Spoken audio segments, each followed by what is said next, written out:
അടുത്തത് phase 1 January 23 phase 1 question number 16 ആണ് നോക്കാൻ പോകുന്നത്. ക്വസ്റ്റ്യൻ നമ്പർ 16 ട്രിഗണോമെട്രിയിൽ നിന്നുള്ളൊരു ക്വസ്റ്റ്യൻ ആണ്. ഇതിങ്ങനെ സാധാരണ ചോദിക്കുന്ന ഒരു ക്വസ്റ്റ്യൻ ആണ്. ട്രിഗണോമെട്രിക് ഇക്വേഷൻ തന്നിട്ട് അതിന് എത്ര സൊല്യൂഷൻസ് ഉണ്ടാവും, ഒരു പർട്ടിക്കുലർ ഇന്റർവൽ എത്ര സൊല്യൂഷൻസ് ഉണ്ടാവും. അപ്പൊ ഇതിന്റെ ജനറൽ സ്ട്രാറ്റജി എന്താണെന്ന് വെച്ചാൽ, ഇത് എങ്ങനെ ചെയ്യേണ്ടതെന്ന് ചോദിച്ചാൽ, ഈ ഇക്വേഷനെ ഇതിലിപ്പോ കോസ് മാത്രമേ ഉള്ളൂ, ചിലപ്പോൾ കോസും സൈനും ഒക്കെ ഉള്ള ഇക്വേഷൻ ഉണ്ടാവും. അപ്പൊ ചെയ്യേണ്ടത് ഇതാണ്, അതിനെല്ലാം ഒരേ ട്രിഗണോമെട്രിക് ഫംഗ്ഷൻ ഒരേ ആംഗിൾ, കോസ് 2 തീറ്റയും കോസ് തീറ്റയും കൂടി ഉണ്ടാവാൻ പാടില്ല, എല്ലാം ഒരേ ആംഗിൾ ആയിരിക്കണം. ഒന്നുകിൽ ഫുൾ 2 തീറ്റ അല്ലെങ്കിൽ ഫുൾ തീറ്റ, കോസും സൈനും കൂടി ഉണ്ടാവാൻ പാടില്ല, ഒന്നുകിൽ ഫുൾ കോസ് അല്ലെങ്കിൽ ഫുൾ സൈൻ. അപ്പൊ അങ്ങനെ ഒരേ ആംഗിളിലേക്കും ഒരേ ട്രിഗണോമെട്രിക് ഫംഗ്ഷനിലേക്കുമാണ് ഇതിനെ മാറ്റേണ്ടത്.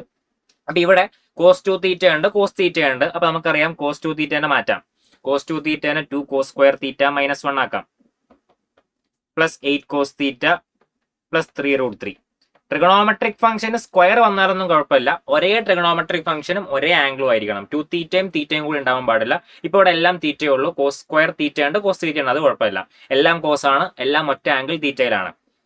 അപ്പൊ ഇതിപ്പോ ഒരു quadratic equation in cos theta ആണ്. 2√3 cos square theta minus √3 8 cos theta plus 3√3 equal to 0. 2 കൊണ്ട് ഡിവൈഡ് ചെയ്തു, √3 കോസ് സ്ക്വയർ തീറ്റ, ഇത് 2√3 ആയിട്ട് ഉണ്ടാവുമല്ലോ, ആ 2 കൊണ്ട് ഡിവൈഡും ചെയ്തു, അപ്പൊ √3 മാത്രമേ ഉണ്ടാവുള്ളൂ. പിന്നെ 4 cos theta equal to 0. 4 cos theta equal to 0. Quadratic equation in cos theta. അപ്പൊ അത് സോൾവ് ചെയ്യാം. Cos theta equal to minus b plus or minus root of b square minus 4ac divided by 2a.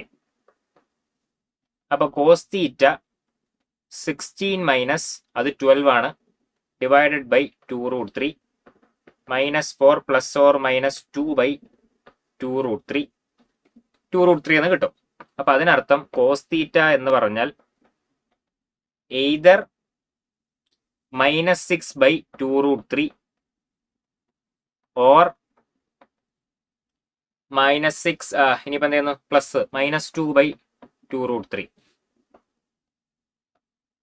ഇത് minus √3 ആണ്, മറ്റേത് minus 1 by √3 ആണ്. Cos തീറ്റക്ക് minus √3 എടുക്കാൻ പറ്റില്ല, അപ്പൊ ഇത് റിജക്ട് ചെയ്യുന്നു. അപ്പൊ cos theta equal to minus 1 by √3. അങ്ങനെ വരുന്ന തീറ്റകളാണ് നമ്മുടെ solutions. Cos theta equal to minus 1 by √3 ആണ്. ഇത് നോക്കേണ്ടത് തീറ്റ മൈനസ് 3π മുതൽ 2π വരെയാണ്. മൈനസ് 3π മുതൽ 2π വരെ. ഓക്കെ, എല്ലാ 2πയിലും കോസ് തീറ്റ മൈനസ് 1 ബൈ √3 എത്ര പ്രാവശ്യം വരും? 2 പ്രാവശ്യം വരും. അതായത് 0 മുതൽ 2π വരെ ഇത് 2 പ്രാവശ്യം വരും.